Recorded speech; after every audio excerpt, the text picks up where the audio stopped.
On November 2, 2025, millions of Americans tuned in for a landmark interview that would dominate headlines and dinner table conversations for days to come.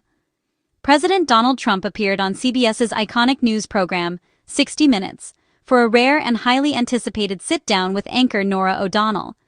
The setting was Mar-a-Lago, Trump's private Florida estate, just 1 year into his historic second, non-consecutive term as president, a backdrop that added to the gravity of the moment. The interview drew a staggering 14 million viewers, more than double the audience for a recent Kamala Harris interview, and the highest ratings for a political interview in years, underscoring the nation's intense interest. Americans from all walks of life, regardless of political affiliation, seemed glued to their screens, eager to see what the president would say. The nation was deeply polarized, facing economic uncertainty, rising inflation, and international tensions that had many on edge. Viewers wanted answers on Trump's policies, his vision for the future, and his ongoing legal battles, questions that felt urgent in such a divided climate. The broadcast was a condensed 28-minute segment, carefully edited from a much longer 73-minute conversation that covered a wide range of topics.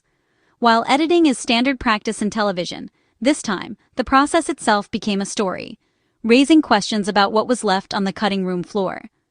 The gap between the aired version and the full recording sparked heated debate and scrutiny, both online and in the press, as people demanded transparency. The Mar-a-Lago interview offered a raw, unfiltered look at Trump's thinking and the complex issues facing the country, from foreign policy to the economy. When CBS released the full, unedited interview online, it fueled a national conversation about the presidency, the media's role in shaping public perception, and the importance of seeing the whole story. The interview's most startling moment came when Trump claimed he'd ordered the Pentagon to resume nuclear weapons testing, a move that sent shockwaves through both political circles and the international community. He justified this controversial decision by arguing that other countries were already conducting their own tests, suggesting that the U.S. needed to keep pace to maintain its strategic advantage, a stance that immediately raised alarms among experts and the public alike. If implemented, this would mark a dramatic shift from decades of U.S. policy against nuclear proliferation, potentially undermining long-standing international agreements and sparking fears of a new arms race. Shifting to the economy, Trump painted a rosy picture of American prosperity, claiming inflation was down to 2%, a figure that would signal stability and relief for many households. He asserted that grocery and energy prices were falling, promising that everyday essentials were becoming more affordable for American families. Trump even pledged a return to 2 per gallon gasoline, a promise that resonated with voters frustrated by high fuel costs and economic uncertainty. These claims were central to his message of strength and success, energizing his base and reinforcing his image as a leader who delivers results. He positioned himself as the architect of economic recovery, drawing sharp contrasts between his record and that of the previous administration, and insisting that his policies had put America back on track. On the world stage, Trump projected a willingness to break with diplomatic norms if he believed it would enhance American security, signaling a more aggressive and unpredictable approach to foreign policy. At home, he claimed credit for a booming economy, pointing to job growth, rising wages, and a renewed sense of optimism among American workers. These bold statements were designed to reassure his supporters, energize his rallies, and sway skeptics who remained unconvinced by his record. But, as always, such sweeping declarations were quickly scrutinized by experts and fact-checkers, who questioned the accuracy of his claims and the potential consequences of his proposed policies. Fact-checkers quickly challenged Trump's claims. No public evidence supported his order to resume nuclear testing. Only North Korea has tested this century. The U.S. has observed a moratorium since 1992, relying on non-explosive tests. Trump's claim of 2% inflation was off. The latest data showed 3%. Grocery prices, contrary to his statement, had risen 1.4% in 2025. Gasoline averaged $3.02 per gallon after the interview, far from his $2 prediction. Experts noted that global markets, not presidential action, drive gas prices. The fact-checking revealed a significant gap between Trump's rhetoric and reality. This became a central theme in the post-interview analysis. The interview also covered Trump's aggressive military actions in the Caribbean, where he claimed to have made significant strides in combating drug trafficking. He asserted that each of the 15 targeted drug trafficking vessels was responsible for the deaths of 25,000 Americans, a figure that experts quickly pointed out was mathematically impossible and grossly exaggerated. Official data from the CDC showed that total overdose deaths were far lower, exposing Trump's figure as a dramatic exaggeration meant to justify his military actions. On the topic of immigration, Trump repeated the claim that Venezuela was sending criminals and mentally ill individuals to the U.S., a statement that has been thoroughly debunked by experts and fact-checkers.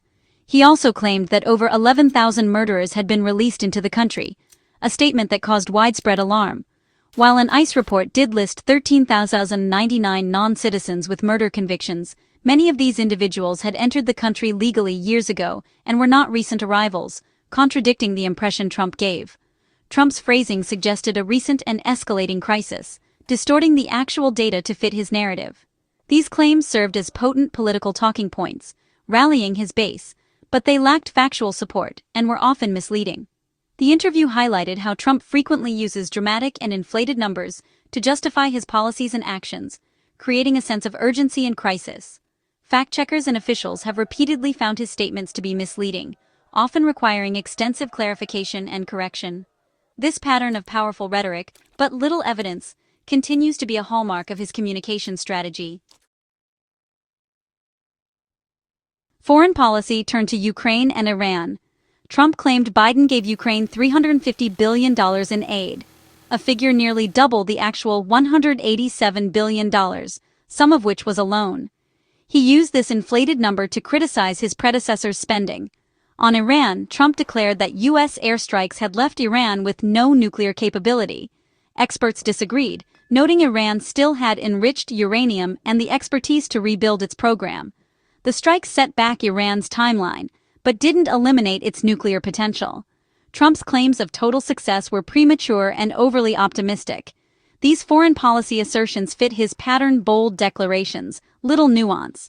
Fact-checkers and analysts provided a more cautious, evidence-based view. The interview revealed the gap between presidential messaging and reality. Legal challenges dominated a portion of the interview. Trump claimed he beat the rap on federal indictments, suggesting exoneration. In reality, the cases were dismissed because DOJ policy bars prosecuting a sitting president, not due to innocence. The charges were shelved, not defeated in court. On the 2020 election, Trump repeated his claim it was rigged. This narrative remains central to his message and deeply divisive. Courts, including Trump-appointed judges, dismissed dozens of fraud cases. His own attorney general found no evidence of widespread fraud. Recounts and audits reaffirmed the results. Despite overwhelming evidence, Trump continues to promote the stolen election narrative. The 28-minute broadcast was only part of the story. The full 73-minute interview, released online, revealed a more volatile exchange. Omitted moments included Trump calling Chuck Schumer a kamikaze and angrily confronting the interviewer over questions about political retribution. The broadcast softened Trump's sharpest attacks and grievances. The unaired footage showed Trump's fixation on the FBI's Mar-a-Lago search, especially their search of Melania's closet.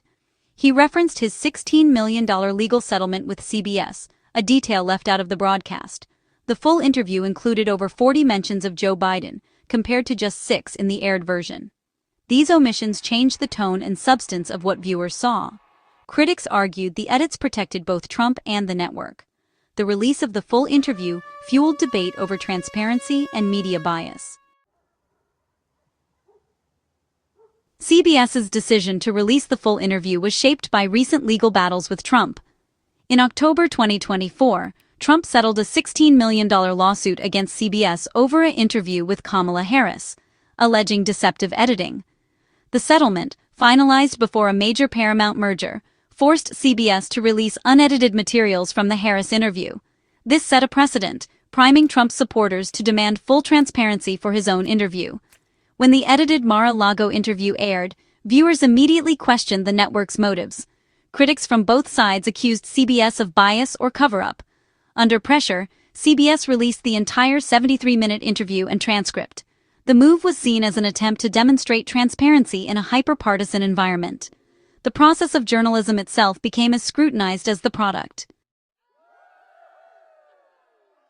Presidential interviews like this remain vital to democracy. They force leaders to answer unscripted questions and reveal their temperament and policies. The explosive interview and the editing controversy showed the high stakes for both politicians and journalists. For Trump, it was a chance to speak directly to millions and shape his narrative. For CBS, it was an opportunity to hold power accountable, but also a risk of being accused of bias. The debate over what was edited out highlights the challenge for media in a polarized era. Editorial choices are now seen as political acts. The release of the full tape reflects a demand for transparency and authenticity. Long-form interviews expose inconsistencies and reveal character in ways few formats can. As the political landscape grows more complex, the televised presidential interview remains an essential tool for an informed electorate.